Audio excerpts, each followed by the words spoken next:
All right, in case you didn't know, Metro Credit Union, founded in 1926, is the largest state-chartered credit union in Massachusetts, operating 15 branch offices. Now, last April, in an effort to address challenges facing members in different stages of their financial spectrum, Metro Credit Union took an active role in the economic development of the Latino and immigrant community, which, as we all know, is the fastest and largest growing segment of our population, by creating the Latino Economic Advancement Advisory Council.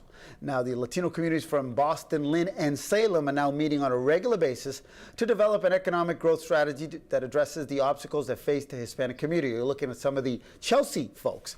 And here to tell us more is Saritin Rizzuto. She's the Assistant Vice President, Community Relations and Emerging Markets at Metro Credit Union. And Keri Rodrigues, who is a proud member of the Latino Economic Advancement Advisory Council, but the Boston group. Welcome to Revista Hispana. Good morning. Buenos dias. Buenos dias. Are you Thank up? you.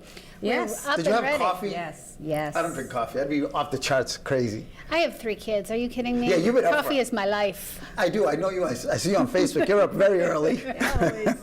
So how are you?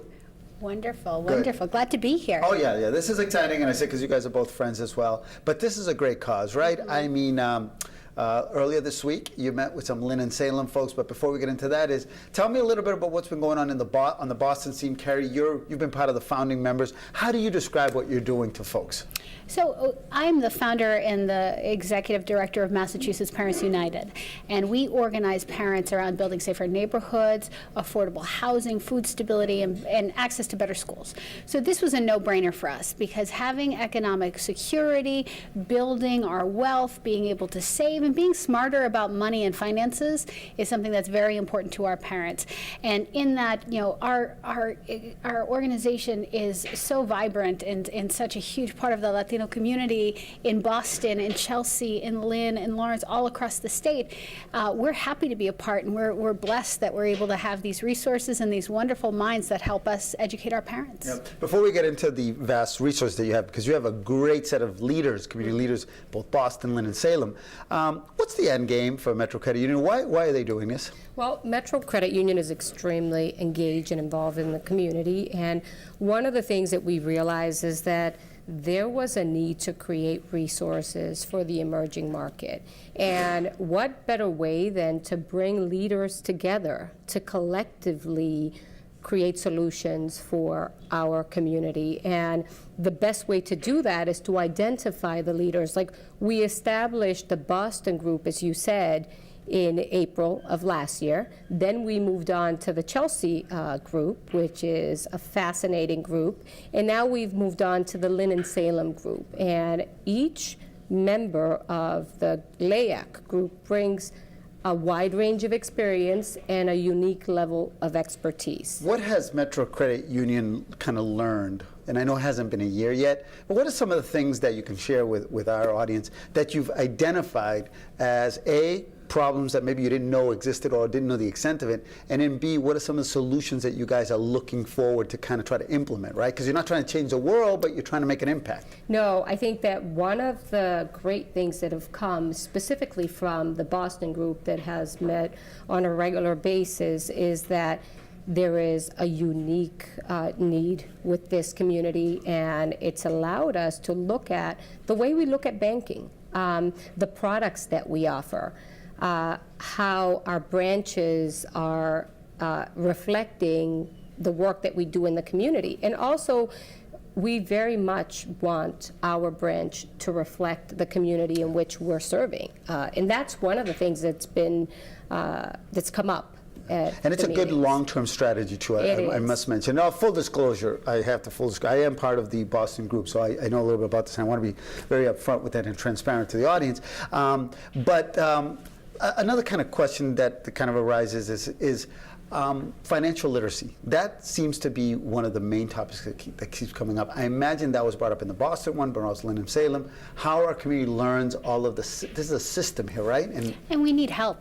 We need help. We think about, how our parents did it, our grandparents. I mean, I still have members of my family who are stashing cash away in the freezer, or putting it under the mattress, or somewhere in a secret spot, or are, getting their check from work every week and going to the check cashing place and spending spending crazy amounts of money in fees. We've got to educate ourselves, because wealth is power, and we're hard workers, and we're determined, and we're the backbones of our communities. So we should be able to really embrace these financial solutions, get smart about them, so that we're empowered, and that's just going to strengthen our community. It's a no-brainer.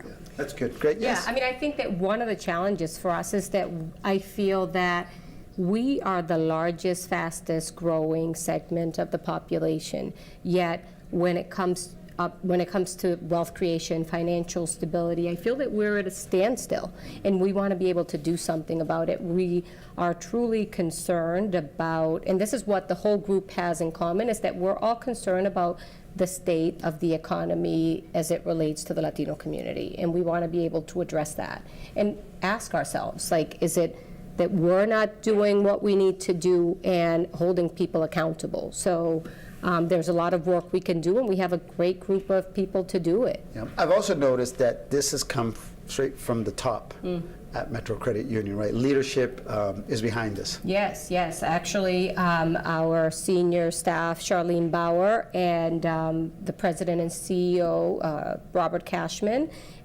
they're part of all of the meetings. We have the strategic sessions where we come together, and I call it working meetings, because we're literally working to create solutions, and he's part of the sessions. He takes part in it, and he's happy to be supportive and be present and be engaged, so that we can learn how to better serve the emerging market. And he really cares about it, and that's what's amazing about this group. That, right? Yeah, because we're all sitting in this group, and we're all part of the Boston group, so we know.